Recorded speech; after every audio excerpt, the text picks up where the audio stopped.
दो बैलों की कथा। मुंशी प्रेमचंद। झूरी के पास दो बैल थे, हीरा और मोती। देखने में सुंदर, काम में चौकस, डील में ऊंचे। बहुत दिनों साथ रहते रहते दोनों में भाईचारा हो गया था। जिस वक्त ये दोनों बैल हल या गाड़ी में जोत दिए जाते, उस समय हर एक की चेष्टा होती कि ज्यादा से ज्यादा बोझ मेरी ही गर्दन पर रहे। नांद में खली भूसा पड़ जाने के बाद दोनों साथ उठते, साथ नांद में मुंह डालते। एक मुंह हटा लेता तो दूसरा भी हटा लेता था। संयोग की बात, झूरी ने एक बार गोई को ससुराल भेज दिया। बैलों को क्या मालूम वे कहाँ भेजे जा रहे हैं। समझे, मालिक ने हमें बेच दिया। झूरी के साले गया को घर तक गोई ले जाने में दांतों पसीना आ गया। पीछे से हाँकता तो दोनों दाएं बाएं भागते। पगहिया पकड़कर आगे से खींचता तो दोनों पीछे की ओर जोर लगाते। हमने तो तुम्हारी सेवा करने में कोई कसर नहीं उठा रखी। हमने कभी दाने चारे की शिकायत नहीं की। तुमने जो कुछ खिलाया वो सिर झुकाकर खा लिया। फिर तुमने हमें इस जालिम के हाथ क्यों बेच दिया। संध्या समय दोनों बैल अपने नए स्थान पर पहुंचे। दिन भर के भूखे थे, लेकिन जब नांद में लगाए गए तो एक ने भी उसमें मुंह नहीं डाला। दिल भारी हो रहा था। जिसे उन्होंने अपना घर समझ रखा था, वो आज उनसे छूट गया। यह नया घर, नया गांव, नए आदमी उन्हें बेगाने से लगते थे। दोनों ने अपनी मूक भाषा में सलाह की और लेट गए। जब गांव में सोता पड़ गया तो दोनों ने जोर मारकर पगहा तोड़ा डाले और घर की तरफ चले। झूरी प्रातः काल सोकर उठा तो देखा कि दोनों बैल चरनी पर खड़े हैं और दोनों की आंखों में विद्रोहमय स्नेह झलक रहा है। झूरी बैलों को देखकर स्नेह से गदगद हो गया। दौड़कर उन्हें गले लगा लिया। प्रेमालिंगन और चुंबन का वो दृश्य बड़ा ही मनोहर था। घर और गांव के लड़के जमा हो गए और तालियां बजा बजा कर उनका स्वागत करने लगे। एक बालक ने कहा, ऐसे बैल किसी के पास न होंगे। दूसरे ने समर्थन किया, इतनी दूर से दोनों अकेले चले आए। तीसरा बोला, बैल नहीं है वे, उस जन के आदमी हैं। इसका प्रतिवाद करने का किसी को साहस नहीं हुआ। झूरी की स्त्री ने बैलों को द्वार पर देखा तो जल उठी। बोली, कैसे नमक हराम बैल हैं कि एक दिन वहां काम न किया, भाग खड़े हुए। झूरी अपने बैलों पर यह आक्षेप न सुन सका। नमक हराम क्यों है? चारा दाना न दिया होगा तो क्या करते? स्त्री ने रोब के साथ कहा, बस तुम ही तो बैलों को खिलाना जानते हो, और तो सभी पानी पिला पिला कर रखते हैं। झूरी ने चिढ़ाया, चारा मिलता तो क्यों भागते? स्त्री चिढ़ गई, भागे इसलिए कि वे लोग तुम जैसे भुद्दुओं की तरह बैल को सहलाते नहीं, खिलाते हैं तो रगड़ कर जोतते भी हैं। हाँ, ये दोनों ठहरे कामचोर, भाग निकले। अब देखो कहां से खली और चोकर मिलता है। हाँ, सूखे भूसे के सिवा कुछ न दूंगी, खाए चाहे मरे। वही हुआ। मजूर की बड़ी ताकीद की गई कि बैलों को खाली सूखा भूसा दिया जाए। बैलों ने नांद में मुंह डाला तो फीका फीका, न कोई चिकनाहट न कोई रस। क्या खाएं? आशा भरी आंखों से द्वार की ओर ताकने लगे। झूरी ने मजूर से कहा, थोड़ी सी खली क्यों नहीं डाल देता बे? मालकिन मुझे मार ही डालेंगी। चुरा कर डाला। ना दादा, पीछे से तुम भी उन्हीं की सी कहोगे। दूसरे दिन झूरी का साला फिर आया और बैलों को ले चला। अब कि उसने दोनों को गाड़ी में जोता। 2-4 बार मोती ने गाड़ी को खाई में गिराना चाहा, पर हीरा ने संभाल लिया। वो ज्यादा सहनशील था। संध्या समय घर पहुंचकर उसने दोनों को मोटी रस्सियों से बांधा और कल की शरारत का मजा चखाया। फिर वही सूखा भूसा डाल दिया। दोनों बैलों का ऐसा अपमान कभी न हुआ था। आहत सम्मान की व्यथा तो थी ही, उस पर मिला सूखा भूसा। नांद की तरफ आंखें तक न उठाई। दूसरे दिन गया ने बैलों को हल में जोता, पर इन दोनों ने जैसे पांव न उठाने की कसम खा ली थी। वो मारते मारते थक गया, पर दोनों ने पांव न उठाया। एक बार जब उस निर्दयी ने हीरा की नाक पर खूब डंडे जमाए, तो मोती का गुस्सा काबू से बाहर हो गया। हल लेकर भागा। गले में बड़ी बड़ी रस्सियां न होती तो दोनों पकड़ाई में न आते। भागना व्यर्थ है, तुम्हारी तो इसने जान ही ले ली थी, अब की बड़ी मार पड़ेगी। पढ़ने दो। हाँ, बैल का जन्म लिया है तो मार से कहां तक बचेंगे। गया 2 आदमियों के साथ दौड़ा आ रहा है, दोनों के हाथों में लाठियां हैं। मोती बोला, कहो तो दिखा दूं मजा मैं भी। लाठी लेकर आ रहा है। हीरा ने समझाया, नहीं भाई, खड़े हो जाओ। मुझे मारेगा तो मैं 1-2 को गिरा दूंगा। नहीं, हमारी जाति का यह धर्म नहीं है। मोती दिल में ऐंठ कर रह गया। गया आ पहुंचा और दोनों को पकड़ कर ले चला।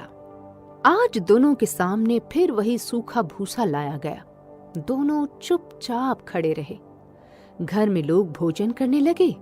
उस वक्त छोटी सी लड़की 2 रोटियां लिए निकली और दोनों के मुंह में देकर चली गई। उस एक रोटी से इनकी भूख तो क्या शांत होती, पर दोनों के हृदय को मानो भोजन मिल गया।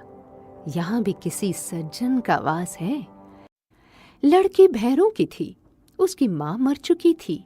सौतेली माँ उसे मारती रहती थी, इसलिए इन बैलों से एक प्रकार की आत्मीयता हो गई थी।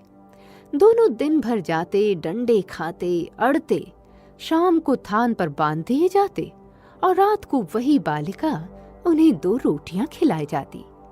प्रेम के इस प्रसाद की ये बरकत थी कि 2-2 गाल सूखा भूसा खाकर भी दोनों दुर्बल न होते थे, मगर दोनों की आंखों में रोम रोम में विद्रोह भरा हुआ था। एक दिन मोती ने मूक भाषा में कहा, अब तो नहीं सहा जाता हीरा, क्या करना चाहते हो? एक आध को सींगों पर उठाकर फेंक दूंगा। लेकिन जानते हो, वो प्यारी लड़की जो हमें रोटियां खिलाती है, उसी की लड़की है जो इस घर का मालिक है। यह बेचारी अनाथ हो जाएगी। तो मालकिन को फेंक दूं? वही तो इस लड़की को मारती है। लेकिन औरत जात पर सींग चलाना मना है, ये भूल जाते हो। तुम तो किसी तरह निकलने ही नहीं देते। हाँ, बताओ, तुड़ाकर भाग चले? हाँ, यह मैं स्वीकार करता, लेकिन इतनी मोटी रस्सी टूटेगी कैसे? इसका एक उपाय है। पहले रस्सी को थोड़ा चबा लो, फिर एक झटके में जाती है। रात को जब बालिका रोटियां खिलाकर चली गई तो दोनों रस्सियां चबाने लगे, पर मोटी रस्सी मुंह में न आती थी। बेचारे बार बार जोर लगाकर रह जाते थे। सहसा घर का द्वार खुला और वह लड़की निकली। दोनों सिर झुकाकर उसका हाथ चाटने लगे। दोनों की पूंछें खड़ी हो गईं। उसने उनके माथे सहलाए और बोली, खोल देती हूँ, चुपके से भाग जाओ, नहीं तो ये लोग मार डालेंगे। आज घर में सलाह हो रही है कि इनकी नाकों में नथ डाल दी जाए। उसने गराम खोल दिया, पर दोनों चुप खड़े रहे। अब चलते क्यों नहीं? चले तो, लेकिन कल इस अनाथ पर आफत आएगी, सब इसी पर संदेह करेंगे। सहसा बालिका चिल्लाई, दोनों फूफा वाले बैल भागे जा रहे हैं। ओ दादा, दादा, दोनों बैल भागे जा रहे हैं, जल्दी दौड़ो। गया हड़बड़ाकर भीतर से निकला और बैलों को पकड़ने चला। वे दोनों भागे। गया ने पीछा किया, फिर गांव के कुछ आदमियों को भी साथ लेने के लिए लौटा। दोनों मित्रों को भागने का मौका मिल गया। सीधे दौड़ते चले गए, यहाँ तक कि मार्ग का ज्ञान न रहा। जिस परिचित मार्ग से आए थे उसका यहाँ पता न था। नए नए गांव मिलने लगे। तब दोनों एक खेत के किनारे खड़े होकर सोचने लगे, अब क्या करना चाहिए। हीरा ने कहा, मुझे मालूम होता है राह भूल गए। तुम भी बेतहाशा भागे। हाँ, वहीं उसे मार गिराना था। उसे मार गिराते तो दुनिया क्या कहती? वो अपने धर्म छोड़ दे, लेकिन हम अपना धर्म क्यों छोड़ें? दोनों भूख से व्याकुल हो रहे थे। खेत में मटर खड़ी थी, चढ़ने लगे। रह रह कर आहट लेते रहे थे। कोई आता तो नहीं है। अरे यह क्या? कोई सांड डौंकता चला आ रहा है। हाँ, सांड ही है। वो सामने आ पहुंचा। दोनों मित्र बगले झांक रहे थे। सांड पूरा हाथी था। उससे भिड़ना जान से हाथ धोना है, लेकिन ना भिड़ने पर भी जान बचती नजर नहीं आती। इन्हीं की तरफ आ भी रहा है। कितनी भयंकर सूरत है। बुरे फंसे, जान बचेगी क्या? कोई उपाय सोचो। अपने घमंड में फूला हुआ है, आरजू विनती न सुनेगा तो फिर यहीं मरो। बंदा तो 9-2-11 होता है। और जो दौड़ाए तो फिर कोई उपाय सोचो जल्द। उपाय यह है कि उस पर दोनों जने एक साथ चोट करें। मैं आगे से रगेता हूं, तुम पीछे से रगे दो। दोहरी मार पड़ेगी तो भाग खड़ा होगा। दोनों मित्र जान हथेली पर लेकर लपके। सांड को भी संगठित शत्रुओं से लड़ने का तजुर्बा न था। वह तो एक शत्रु से मल्ल युद्ध करने का आदी था। जो ही हीरा पर झपटा, मोती ने पीछे से दौड़ाया। सांड उसकी तरफ मुड़ा तो हीरा ने रगेदा। सांड चाहता था कि एक एक करके दोनों को गिरा ले, पर ये दोनों भी उस्ताद थे। उसे वो अवसर न देते थे। एक बार सांड झल्ला कर हीरा का अंत कर देने के लिए चला कि मोती ने बगल से आकर उसके पेट में सींग भोंक दिया। सांड क्रोध में आकर पीछे फिरा तो हीरा ने दूसरे पहलू में सींग चुभो दिया। आखिर बेचारा जख्मी होकर भागा और दोनों मित्रों ने दूर तक उसका पीछा किया, यहाँ तक कि सांड बेदम होकर गिर पड़ा। तब दोनों ने उसे छोड़ दिया। दोनों मित्र जीत के नशे में झूमते चले जाते थे। मेरा जी चाहता था कि मार ही डालूं। गिरे हुए बैरी पर सींग नहीं चलाना चाहिए। यह सब ढोंग है। बैरी को ऐसा मारना चाहिए कि फिर ना उठे। अब घर कैसे पहुंचोगे वो सोचो। पहले कुछ खा ले तो सोचें। सामने मटर का खेत था ही, मोती उसमें घुस गया। अभी 2 ही 4 ग्रास खाए थे कि आदमी लाठियां लिए दौड़ पड़े और दोनों मित्रों को घेर लिया। हीरा तो मेड़ पर था, निकल गया। मोती सींचे हुए खेत में था। उसके खुर कीचड़ में धंसने लगे, न भाग सका और पकड़ लिया गया। हीरा ने देखा संगे संकट में है तो लौट पड़ा। फंसेंगे तो दोनों फंसेंगे। रखवालों ने उसे भी पकड़ लिया। प्रातःकाल दोनों मित्र कांजी हाउस में बंद कर लिए गए। सारा दिन बीत गया और खाने को एक तिनका भी न मिला। समझ में न आता था यह कैसा स्वामी है। इससे तो गया फिर भी अच्छा था। यहाँ कई भैंसें थी, कई बकरियां, कई घोड़े, कई गधे, पर किसी के सामने चारा न था। सब जमीन पर मुर्दों की तरह पड़े थे।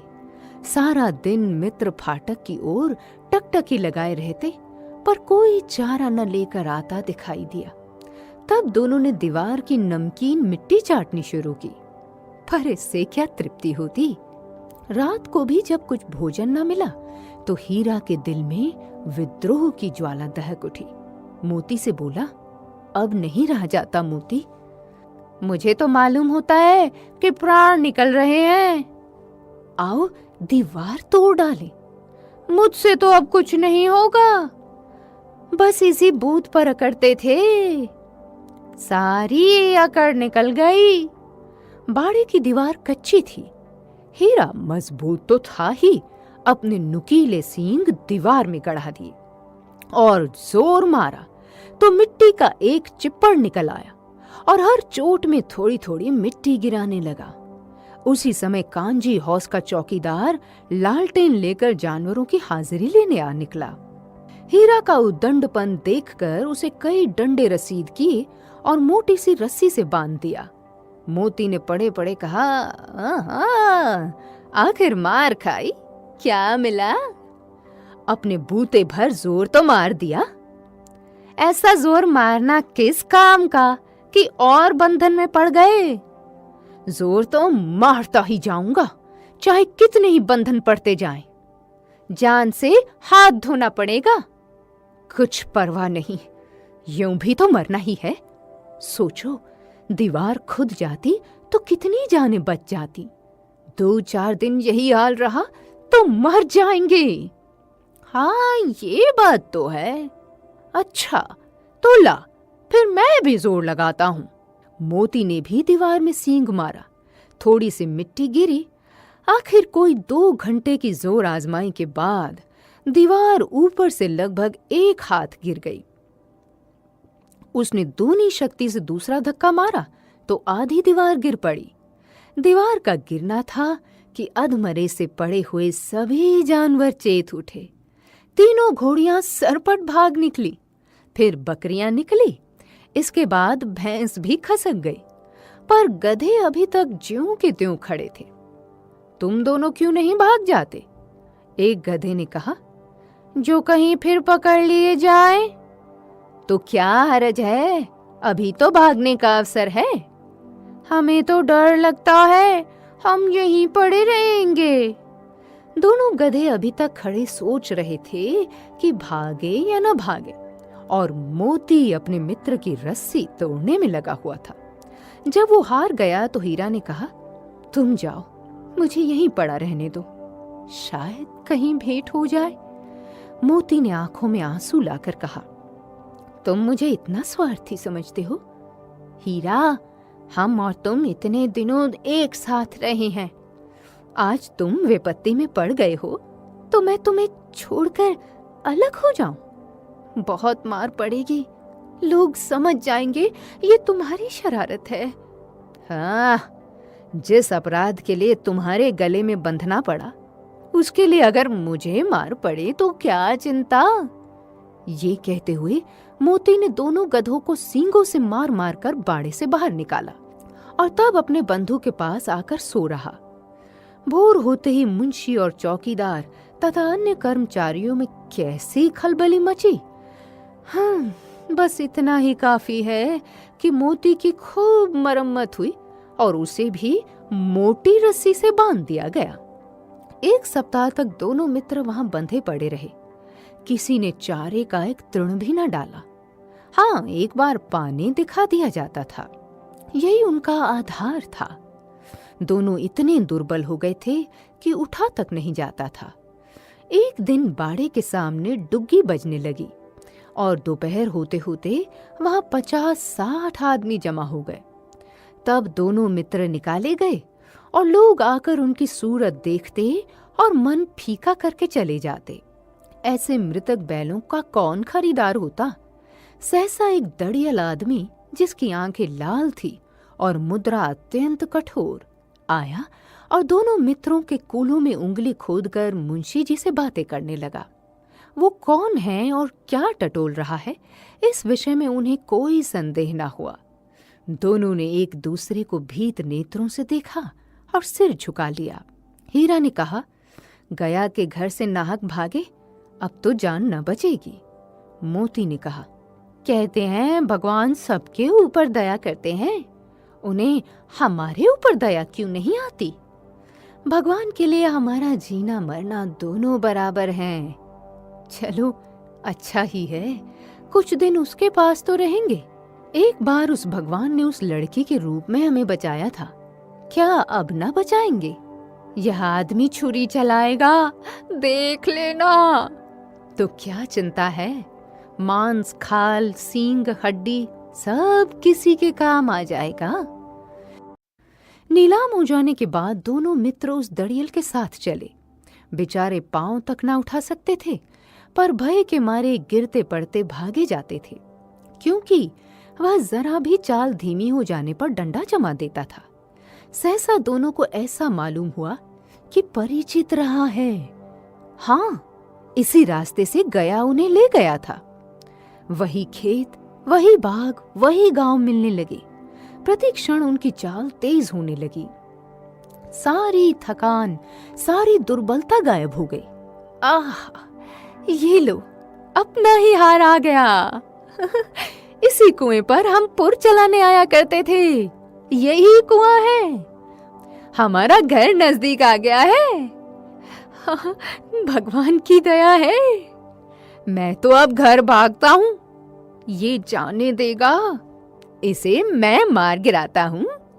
नहीं नहीं, दौड़कर थान पर चलो, वहां से आगे हम ना जाएंगे। दोनों उन्मत्त होकर बछड़ों की भांति कुलेलें करते हुए घर की ओर दौड़े। वह हमारा थान है। दोनों दौड़कर अपने थान पर आए और खड़े हो गए। दड़ियल भी पीछे पीछे दौड़ा चला आता था। झूरी द्वार पर बैठा धूप खा रहा था। बैलों को देखते ही दौड़ा और उन्हें बारी बारी से गले लगाने लगा। मित्रों की आंखों से आनंद के आंसू बहने लगे। एक झूरी का हाथ चाट रहा था। दड़ियल ने जाकर बैलों की रस्सियां पकड़ ली। झूरी ने कहा, मेरे बैल हैं। तुम्हारे बैल कैसे हैं? मैं मवेशी खाने से नीलाम ले आता हूँ। मैं तो समझता हूँ चुराए लिए जाते हो। मेरे बैल हैं। मैं बेचूंगा तो बिकेंगे। किसी को मेरे बैल नीलाम करने का क्या अख्तियार है?